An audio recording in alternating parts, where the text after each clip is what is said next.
കഥ തുടങ്ങുന്നത് വിജയ് രാധാകൃഷ്ണൻ എന്ന യുവ സബ് ഇൻസ്പെക്ടറിലൂടെയാണ്. വളരെ സത്യസന്ധനും ആത്മാർത്ഥവുമുള്ള ഒരു പോലീസ് ഓഫീസറാണ് വിജയ്. അദ്ദേഹത്തിന്റെ ആദ്യ പോസ്റ്റിംഗ് കേരളത്തിലെ ശാന്തമായ ഒരു ചെറിയ ഗ്രാമപ്രദേശത്താണ്. ആദ്യ പോസ്റ്റിംഗ് നല്ല സ്ഥലത്തായതിനാൽ വിജയ് സന്തോഷവാനാണ്.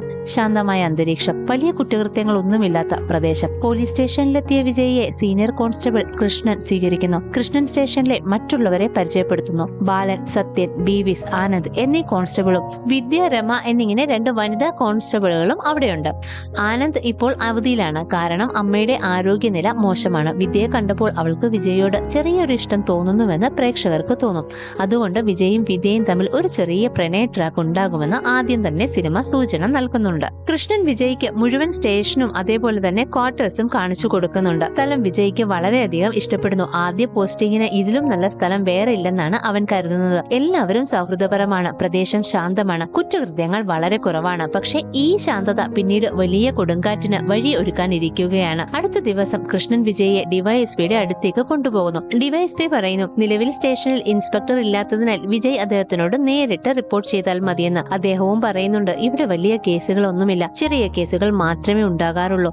ഇത് കേട്ട് വിജയ് ആശ്വസിക്കുന്നു. എന്നാൽ അടുത്ത കുറച്ചു ദിവസങ്ങൾക്കുള്ളിൽ ഈ ശാന്തമായ പ്രദേശത്തിന്റെ ഏറ്റവും ഇരുണ്ട രഹസ്യങ്ങൾ തുറന്നു വരുമെന്നുള്ളത് അവന് അറിയില്ലായിരുന്നു. സ്റ്റേഷനിലേക്ക് എത്തിയ ശേഷം ഒരു ലോക്കൽ ബാർ ഉടമയും ഫിനാൻസ് ബിസിനസ്സുകാരനും വിജയെ കാണാൻ വരുന്നു. വളരെ സാധാരണ രീതിയിൽ അയാൾ വിജയ്ക്ക് പണം നൽകാൻ ശ്രമിക്കുന്നു. ഇത് കൈക്കൂലിയാണെന്ന് വിജയ്ക്കുടൻ മനസ്സിലാകുന്നു. അവൻ പണം സ്വീകരിക്കാൻ വിസമ്മതിക്കുകയും ഇനി ഇത്തരം ഒരു ശ്രമം നടത്തരുതെന്ന് കർശനമായി മുന്നറിയിപ്പ് നൽകുകയും ചെയ്യുന്നു. പിന്നീട് വിജയ് കൃഷ്ണനോട് ചോദിക്കുന്നു, അയാൾ എന്തിനാണ് എനിക്ക് പണം തരാൻ ശ്രമിച്ചത്? കൃഷ്ണൻ പറയുന്നു, അയാൾ നാട്ടിൽ ഫിനാൻസ് ബിസിനസ് നടത്തുന്നു, ആളുകൾക്ക് പലിശയ്ക്ക് പണം കൊടുക്കാറുണ്ട്. നമ്മുടെ സർക്കാരിന്റെ കാര്യം അറിയാമല്ലോ, സ്റ്റേഷന്റെ ചെറിയ ചിലവുകൾക്കൊക്കെ കാര്യമായിട്ടുള്ള ഫണ്ട് ഒന്നും തരാറില്ല. അതിനൊക്കെ അയാൾ സഹായിക്കാറുണ്ട്. കൃഷ്ണന്റെ കാഴ്ചപ്പാടിൽ അതൊരു വലിയ തെറ്റൊന്നുമല്ല. പക്ഷെ വിജയ് വളരെ വ്യക്തമായി പറയുന്നു, സ്റ്റേഷന്റെ ചെലവുകൾ എങ്ങനെ നടത്തണമെന്നുള്ളത് നിങ്ങൾ നോക്കിക്കോളൂ, പക്ഷെ എന്റെ പേരിൽ ഒരു രൂപ പോലും വാങ്ങരുത്. ഇവിടെയാണ് വിജയുടെ സത്യസന്ധത വ്യക്തമായി കാണിക്കുന്നത്. സിസ്റ്റത്തിനുള്ളിൽ നിന്നാലും സിസ്റ്റത്തിലെ തെറ്റുകളെ സാധാരണ കാര്യമെന്ന് കരുതാത്ത ഒരാളാണ് അവൻ. എന്നാൽ ഇതേ സത്യസന്ധത തന്നെയാണ് പിന്നീട് അവന്റെ ഏറ്റവും വലിയ അപകടകരമായി മാറുന്നത്. കുറച്ച് ദിവസങ്ങൾക്ക് ശേഷം വിജയ്ക്ക് ഒരു ഫോൺ കോൾ വരുന്നു. കാടിനുള്ളിൽ ഒരു മുറിഞ്ഞ കൈ കണ്ടെത്തിയെന്നായിരുന്നു വിവരം. ഇത് കേട്ട് വിജയ് ഞെട്ടിപ്പോകുന്നു. എല്ലാവരും കുറ്റകൃത്യങ്ങൾ ഇല്ലാത്ത പ്രദേശമെന്ന് പറഞ്ഞ സ്ഥലത്ത് പെട്ടെന്നൊരു മുറിഞ്ഞ കൈ കണ്ടെത്തുക എന്നത് ചെറിയ കാര്യമല്ല. അവൻ ഉടനെ തന്നെ തന്റെ ടീമിനൊപ്പം സ്ഥലത്തെത്തുന്നു. അവിടെ ശരിക്കും ഒരു മനുഷ്യന്റെ മുറിഞ്ഞ കൈ കിടക്കുകയായിരുന്നു. വിജയ് ചുറ്റുപാടും പരിശോധിച്ച ശേഷം ഒരു നിഗമനത്തിലെത്തുന്നു. കൈ ഇവിടെ ഉണ്ടെങ്കിൽ മൃതദേഹവും അടുത്തെങ്ങാനും ഉണ്ടാകും. ഉടനെ തന്നെ ഡോഗ് സ്ക്വാഡിനെയും മറ്റ് സംഘങ്ങളെയും ഉപയോഗിച്ച് തിരച്ചിൽ ആരംഭിക്കുന്നു. കുറച്ചു സമയത്തിന് ശേഷം ഒരു മൃതദേഹം കണ്ടെത്തുന്നു. ശരീരം വളരെയധികം അഴുകിയ നിലയിലായിരുന്നു. അതായത് കൊലപാതകം നടന്നിട്ട് ദിവസങ്ങളായി കഴിഞ്ഞിരുന്നു. ഫോറൻസിക് സംഘമെത്തി പരിശോധന നടത്തുന്നു. പോസ്റ്റ്മോർട്ടം റിപ്പോർട്ടിൽ ആളിന്റെ തലയിൽ ശക്തമായി അടിയേറ്റാണ് മരിച്ചതെന്ന് കണ്ടെത്തുന്നു. മരിച്ച ആൾക്ക് ഏകദേശം 30 വയസ്സിന് മുകളിലായിരിക്കുമെന്നും മരണം സംഭവിച്ച് 5 ദിവസത്തോളമായെന്നും ഡോക്ടർ പറയുന്നു. അന്വേഷണം ആരംഭിക്കുന്നു. ആദ്യം മൃതദേഹം കണ്ടെത്തിയ ഭൂമിയുടെ ഉടമയെ ചോദ്യം ചെയ്യുന്നു. അയാൾ പറയുന്നത്, ഞാൻ ഈ സ്ഥലം കൃഷിക്കായി വാങ്ങിയതാണെന്നാണ്. പക്ഷെ കൃഷി വിജയിച്ചില്ല, അതിനാൽ വർഷങ്ങളായി സ്ഥലം ഉപയോഗിക്കാതെ കിടക്കുകയാണ്. ഈ മൃതദേഹവുമായി എനിക്ക് യാതൊരു ബന്ധവുമില്ല. വിജയ് ഇങ്ങനെ പല രീതിയിലുള്ള അന്വേഷണം നടത്തിക്കൊണ്ടിരിക്കുകയാണ്. അപ്പോഴാണ് മറ്റൊരു വലിയ സംഭവം നടക്കുന്നത്. ഗ്രാമത്തിലെ ഒരു ഫിനാൻസ് സ്ഥാപനത്തിൽ രാത്രി മോഷണം നടക്കുന്നു. കള്ളന്മാർക്ക് ലോക്കർ തുറക്കാൻ സാധിക്കാത്തതിനാൽ മുഴുവൻ ലോക്കറും എടുത്തുകൊണ്ട് പോയിരിക്കുകയാണ്. സ്ഥാപന ഉടമയുടെ കണക്കുപ്രകാരം അതിൽ 125 പവൻ സ്വർണവും ഏകദേശം 50 ലക്ഷം രൂപയും ഉണ്ടായിരുന്നു. വിവരം ലഭിച്ച ഉടൻ തന്നെ വിജയും സംഘവും സ്ഥലത്തെത്തുന്നു. അവിടെ എത്തിയപ്പോൾ കള്ളന്മാർ CCTV ക്യാമറകളിൽ സ്പ്രേ അടിച്ചതായി കണ്ടെത്തുന്നു. ഫുട്ടേജ് വ്യക്തമാകാതിരിക്കാനായിരുന്നു ഇത്. ശേഷം താക്കോൽ പൊളിച്ച് അകത്ത് കയറി ലോക്കർ എടുത്ത് രക്ഷപ്പെട്ടു. ഇത് കണ്ട വിജയ്ക്ക് മനസ്സിലാകുന്നു, ഇത് സാധാരണ മോഷണമല്ല, നല്ല പ്ലാനിങ്ങോടെയാണ് ചെയ്തത്. അങ്ങനെയാണെങ്കിൽ സ്ഥലത്തെക്കുറിച്ച് വ്യക്തമായി അറിയാവുന്ന ആരെങ്കിലും ഇതിൽ പങ്കുണ്ടാകുമെന്ന് അവൻ സംശയിക്കുന്നു. അതിനിടെ ഫിനാൻസ് സ്ഥാപനത്തിന് പുറത്തേക്ക് ആളുകൾ കൂട്ടം കൂടുന്നു. അവിടെ സ്വർണവും പണവും നിക്ഷേപിച്ചവർ എല്ലാം ഭയന്നിരിക്കുകയാണ്. പോലീസിനോടും സ്ഥാപന ഉടമകളോടും അവർ ഉത്തരങ്ങൾ ആവശ്യപ്പെടുന്നു. വിജയ് എല്ലാവരെയും ശാന്തരാക്കാൻ ശ്രമിക്കുന്നുണ്ട്. പോലീസ് അന്വേഷണം നടത്തുന്നുണ്ട്. നഷ്ടപ്പെട്ട സ്വർണവും പണവും തിരികെ കൊണ്ടുവരാൻ ഞങ്ങൾ ശ്രമിക്കും. പക്ഷെ ജനങ്ങളുടെ കോപം കുറയുന്നില്ല. ആ തിരക്കിനിടയിൽ വിജയ് ഒരാളെ ശ്രദ്ധിക്കുന്നു. അയാൾ വിജയെ അത്യന്തം ദേഷ്യത്തോടെ നോക്കിക്കൊണ്ടിരിക്കുകയായിരുന്നു. വിജയ് അയാളെ സൂക്ഷിച്ചു നോക്കുന്നു. എന്നാൽ ഒരു നിമിഷം കണ്ണുമാറ്റി വീണ്ടും നോക്കുമ്പോഴേക്കും അയാൾ അവിടെ നിന്ന് അപ്രത്യക്ഷനായിരുന്നു. ഇതോടെ വിജയുടെ മേലുള്ള സമ്മർദ്ദം വർദ്ധിക്കുന്നു. സ്റ്റേഷനെത്തി അധികം ദിവസങ്ങളായിട്ടില്ല. ഒരു വശത്ത് കൊലക്കേസ്, മറുവശത്ത് വലിയ കവർച്ച. ശാന്തമായ ഈ ഗ്രാമത്തിൽ ഇത്രയും പെട്ടെന്ന് ഇങ്ങനെയുള്ള കുറ്റകൃത്യങ്ങൾ എങ്ങനെ സംഭവിക്കുന്നു എന്ന് വിജയ് ചിന്തിക്കാൻ തുടങ്ങുന്നു. അന്വേഷണം മുന്നോട്ട് പോകുന്നതിനിടെ വിജയ്ക്ക് മനോജ് എന്ന ഒരാളിനെ കുറിച്ച് വിവരം ലഭിക്കുന്നു. മനോജ് തന്റെ ഭൂമിയുടെ രേഖകൾ പണയം വെച്ച് ഫിനാൻസ് സ്ഥാപനത്തിൽ നിന്നും പണമെടുത്ത് ഒരു ബിസിനസ് ആരംഭിച്ചിരുന്നു. പക്ഷേ ബിസിനസ് പരാജയപ്പെട്ടു. അതിനുശേഷം വലിയ സാമ്പത്തിക പ്രതിസന്ധിയിലായിരുന്നു അവൻ. ഇതിനെ തുടർന്ന് വിജയ് മനോജിന്റെ വീട്ടിലേക്ക് പോകുന്നു. അവിടെ മനോജിനെ കാണാനാവുന്നില്ല. ഭാര്യ മാത്രമാണ് വീട്ടിലുള്ളത്. ബിസിനസ് ആവശ്യത്തിനായി പുറത്തു പോയിരിക്കുകയാണ്, ഇതുവരെ തിരികെ വന്നിട്ടില്ല എന്നാണ് ഭാര്യ പറയുന്നത്. പക്ഷെ വിജയ്ക്ക് അവളുടെ സംസാരത്തിൽ എന്തോ അസ്വാഭാവികത തോന്നുന്നു. അവൾ എന്തോ മറച്ചു വെക്കുന്നുണ്ടെന്ന് അവൻ സംശയിക്കുന്നു. അതിനാൽ മനോജിന്റെ വീട്ടിൽ രഹസ്യ നിരീക്ഷണം ഏർപ്പെടുത്താൻ ടീമിനോട് നിർദ്ദേശിക്കുന്നു. തുടർന്നുള്ള അന്വേഷണത്തിൽ മധു എന്ന ഒരാളുടെ പേരുകൂടി ഉയർന്നു വരുന്നു. മധുവും അതേ ഫിനാൻസ് സ്ഥാപനത്തിൽ നിന്ന് വായ്പ എടുത്തിരുന്നു. എന്നാൽ കടം തിരിച്ചടയ്ക്കാൻ കഴിയാതെ വന്നതോടെ സ്ഥാപനക്കാർ കടുത്ത സമ്മർദ്ദം ചെലുത്തി. അവസാനം മധു ആത്മഹത്യ ചെയ്യുകയായിരുന്നു. മധുവിന് 2 മക്കളുണ്ടായിരുന്നു, കിരൺ, സനീഷ്. വിജയ് മധുവിന്റെ വീട്ടിലെത്തുന്നു. മധുവിന്റെ ഭാര്യ പറയുന്നു, കിരൺ പുറത്താണ് ജോലി ചെയ്യുന്നത്. 2ാമത്തെ മകൻ സനീഷ് അച്ഛന്റെ മരണത്തിന് ശേഷം തകർന്നുപോയി. അവൻ വിഷാദ രോഗത്തിലായി. മദ്യപാനം തുടങ്ങി. വീട്ടിലേക്കും വളരെ കുറച്ചു മാത്രമേ വരാറുള്ളൂ. വീട്ടിൽ തൂക്കിയിട്ടിരുന്ന ഫോട്ടോകൾ വിജയ് ശ്രദ്ധിച്ചു നോക്കുന്നു. അപ്പോഴാണ് ഒരു ഫോട്ടോ കാണുന്നതും അവൻ ഞെട്ടിപ്പോകുന്നതും. ഫോട്ടോയിലുള്ള ആൾ തന്നെയായിരുന്നു ഫിനാൻസ് സ്ഥാപനത്തിന് മുന്നിൽ നിന്ന് അന്ന് തന്നെ നോക്കിയിരുന്നത്. അത് സനീഷായിരുന്നു. ഇതോടെ വിജയുടെ സംശയം ശക്തമാകുന്നു. അച്ഛന്റെ മരണത്തിന് പ്രതികാരം ചെയ്യാനായി സനീഷ് തന്നെ ആയിരിക്കുമോ ഫിനാൻസ് സ്ഥാപനത്തിൽ കവർച്ച നടത്തിയത്? പോലീസ് ഉടനെ തന്നെ സനീഷിനെ കണ്ടെത്താനുള്ള ശ്രമം ആരംഭിക്കുന്നു.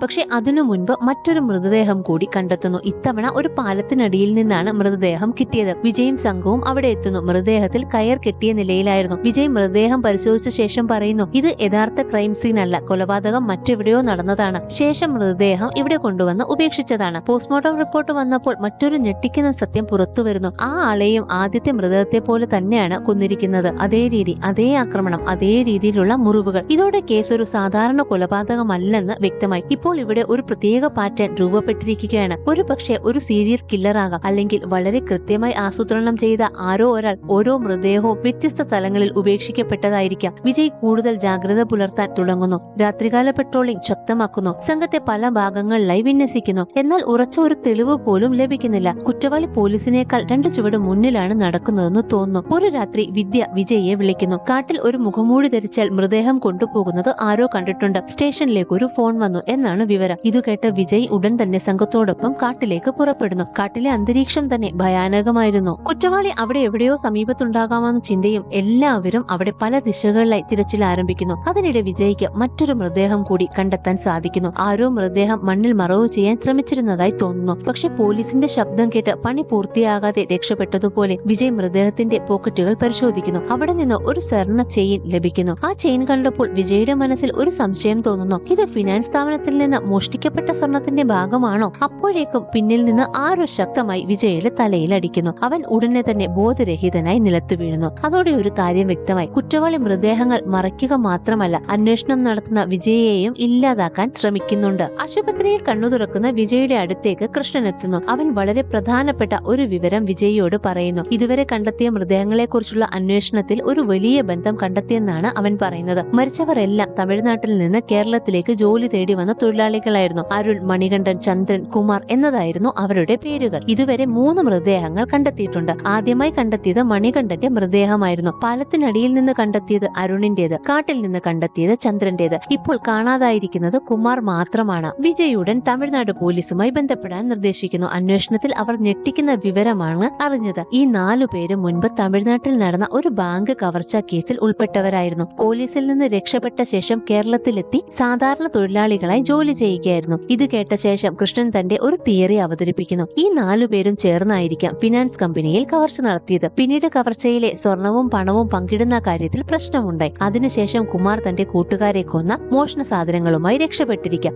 ആദ്യ നോട്ടത്തിൽ ഈ തിയറി വളരെ യുക്തിസഹമായി തോന്നുന്നു. പക്ഷെ വിജയ്ക്ക് എന്തോ ഒരു പൊരുത്തക്കേട് അനുഭവപ്പെടുന്നു. അവൻ മുഴുവൻ ടൈം ലൈൻ വീണ്ടും പരിശോധിക്കുന്നു. അപ്പോഴാണ് ഒരു വലിയ വൈരുദ്ധ്യം മനസ്സിലാകുന്നത്. ഫിനാൻസ് കമ്പനിയിലെ കവർച്ച നടന്നത് പിന്നീട്, പക്ഷെ ആദ്യം മൃതദേഹം കണ്ടെത്തിയത് അതിനു മുൻപായിരുന്നു. അങ്ങനെയാണെങ്കിൽ പിന്നീട് നടന്ന കവർച്ചയിൽ മരിച്ചയാൾ എങ്ങനെ പങ്കെടുത്തു? ആ ചോദ്യം മുഴുവൻ തിയറിയെയും തകർക്കുന്നു. അതോടെ വിജയ്ക്ക് ഒരു കാര്യം ഉറപ്പാക്കുന്നു, ഈ കേസ് കാണുന്നതിലും സങ്കീർണമാണ്. ഇതിനിടയിൽ മറ്റൊരു സംഭവം നടക്കുന്നു. ഒരു രാത്രി ഫിനാൻസ് കമ്പനിയുടെ ഉടമ വീട്ടിലേക്ക് മടങ്ങുമ്പോൾ ഒരു മുഖംമൂടി ധരിച്ചയാൾ അവനെ ആക്രമിക്കുന്നു. ഉടമ എങ്ങനെയോ രക്ഷപ്പെട്ട് ഒളിച്ചിരിക്കുകയാണ്. അവിടെ നിന്ന് ഉടനെ വിജയെ വിളിക്കുന്നു. വിജയ് സംഘത്തോടൊപ്പം സ്ഥലത്തെത്തുന്നുണ്ട്. അപ്പോഴേക്കും അക്രമി ഓടി രക്ഷപ്പെടാൻ ശ്രമിക്കുകയാണ്. വിജയ് അവനെ പിന്തുടരുന്നു. നീണ്ട പിന്തുടർച്ചയ്ക്കൊടുവിൽ അവനെ പിടികൂടുന്നു. മുഖംമൂടി ഊരിയപ്പോൾ വിജയ് ഞെട്ടിപ്പോകുന്നു. അത് സനീഷ് ആയിരുന്നു. ഫിനാൻസ് കമ്പനിക്ക് മുന്നിൽ ദേഷ്യത്തോടെ നോക്കിയിരുന്ന അതേ യുവാവ്. ഇപ്പോൾ വിജയ്ക്ക് തോന്നുന്നു കേസ് സോൾവായി. സനീഷിന് വ്യക്തമായ മോട്ടീവുണ്ട്. അച്ഛന്റെ ആത്മഹത്യക്ക് കാരണം ഫിനാൻസ് കമ്പനിയാണെന്ന് അവൻ വിശ്വസിക്കുന്നു. കമ്പനിയുടെ ഉടമയെ ആക്രമിക്കുകയും ചെയ്തു. സ്റ്റേഷനിലെ ചോദ്യം ചെയ്യലിൽ സനീഷ് ഒരു കാര്യം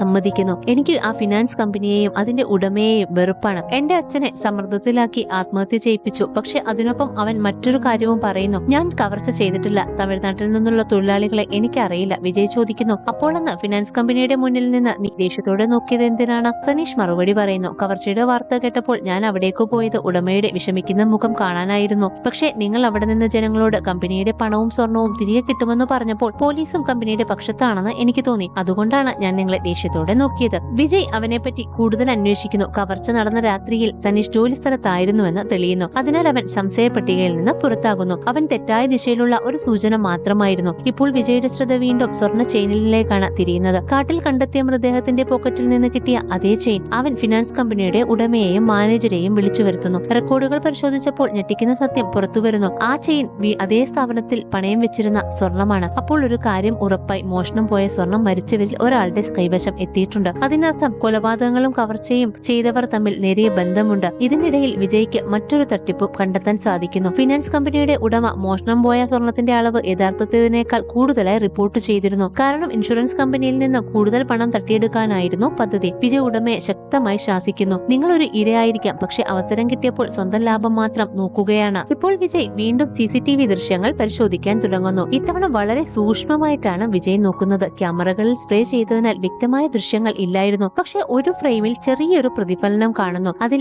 നീലയും ചുമപ്പും നിറമുള്ള ലൈറ്റുകൾ തെളിയുന്നത് കാണാം. വിജയ് പെട്ടെന്ന് ഞെട്ടുന്നു. അതൊരു സാധാരണ വാഹനത്തിന്റെ ലൈറ്റ് അല്ല, പോലീസ് ജീപ്പിലെ ഫ്ലാഷ് ലൈറ്റുകളാണ്. അതോടെ വിജയ്ക്കൊരു വലിയ സംശയം തോന്നുന്നു. കവർച്ച നടന്ന രാത്രിയിൽ പോലീസ് വാഹനം അവിടെ ഉണ്ടായിരുന്നു. അങ്ങനെയെങ്കിൽ ഈ കേസിൽ പോലീസുകാരും ഉൾപ്പെട്ടിട്ടുണ്ടോ? CCTV ദൃശ്യങ്ങളിൽ പോലീസ് വാഹനത്തിന്റെ ലൈറ്റുകളുടെ പ്രതിഫലനം കണ്ടതോടെ വിജയുടെ സംശയം ശക്തമാകുന്നു. കവർച്ച നടന്ന രാത്രിയിൽ പോലീസ് വാഹനം ആ പ്രദേശത്തുണ്ടായിരുന്നുവെങ്കിൽ സ്റ്റേഷനിലെ ആർക്കെങ്കിലും ഇതിൽ പങ്കുണ്ടാകാം. വിജയ് ആദ്യം ബീവീസിനെയും ആനന്ദിനെയും ചോദ്യം ചെയ്യുന്നു. കവർച്ച നടന്ന രാത്രിയിൽ നിങ്ങൾ പെട്രോളിംഗിലായിരുന്നു? ആനന്ദ് ഉടൻ മറുപടി പറയുന്നു, അതെ സാർ, ഞങ്ങൾ പതിവ് പെട്രോളിംഗിലായിരുന്നു. പക്ഷെ വിജയ്ക്ക് അവരുടെ പെരുമാറ്റത്തിൽ എന്തോ അസ്വാഭാവികത തോന്നുന്നു. അവർ എന്തോ മറച്ചു വെക്കുകയാണെന്ന് അവൻ ഉറപ്പാകുന്നു.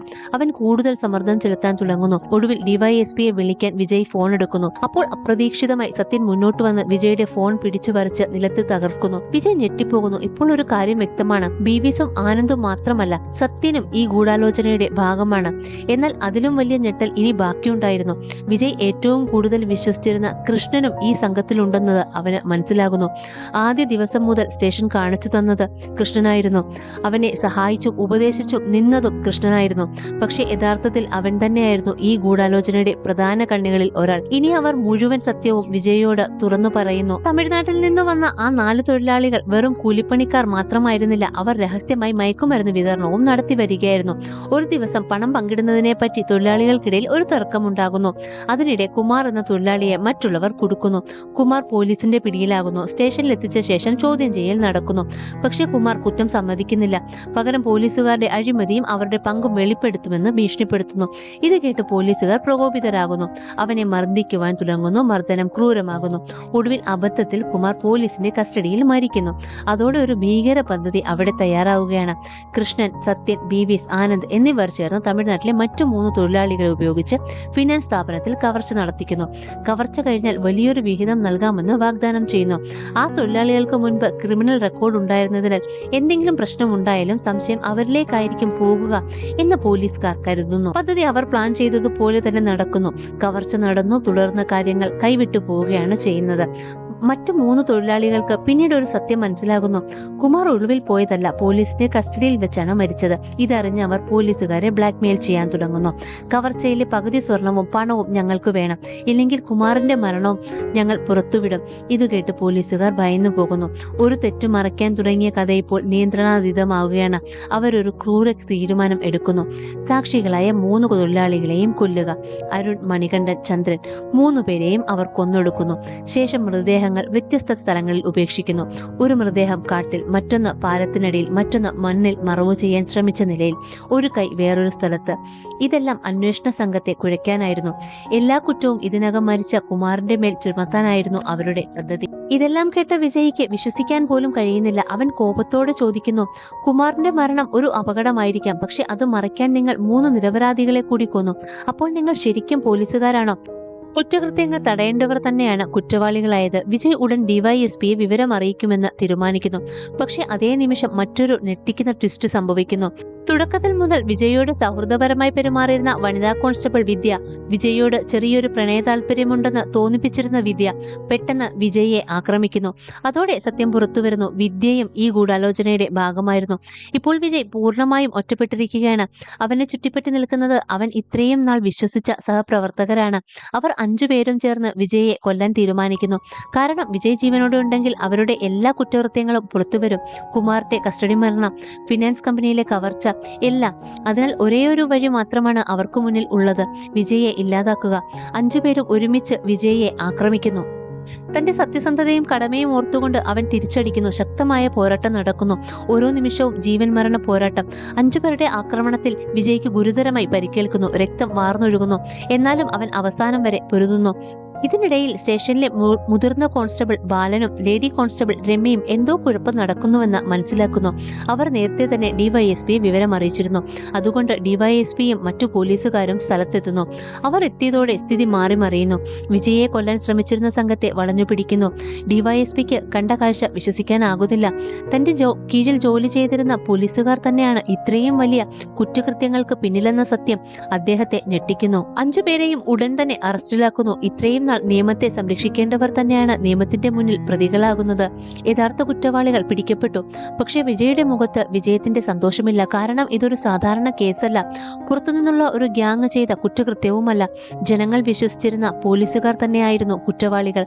അതായിരുന്നു വിജയെ ഏറ്റവും കൂടുതൽ തകർത്തത്. ഒരു വലിയ സന്ദേശത്തോടു കൂടിയാണ് ദൃഢം എന്ന ഈ ഒരു സിനിമ അവസാനിക്കുന്നത്. എല്ലാ യൂണിഫോമുകളും സത്യസന്ധമല്ല, എല്ലാ പുഞ്ചിരിക്കുന്ന സഹപ്രവർത്തകരും വിശ്വസിക്കാവുന്നവരുമല്ല. ചിലപ്പോൾ ഏറ്റവും വലിയ കുറ്റവാളികൾ നിയമത്തെ കാക്കേണ്ടവരായിരിക്കും. അപ്പോൾ എന്താണ് നിങ്ങൾക്ക് ഈ സിനിമയെ പറ്റിയിട്ടുള്ള അഭിപ്രായം എന്നുള്ളത് എന്തായാലും കമന്റ് ചെയ്യുക. അപ്പോൾ വീണ്ടും അടുത്ത വീഡിയോയിൽ കാണാം. എല്ലാവർക്കും നല്ലൊരു ദിവസം ആശംസിക്കുന്നു.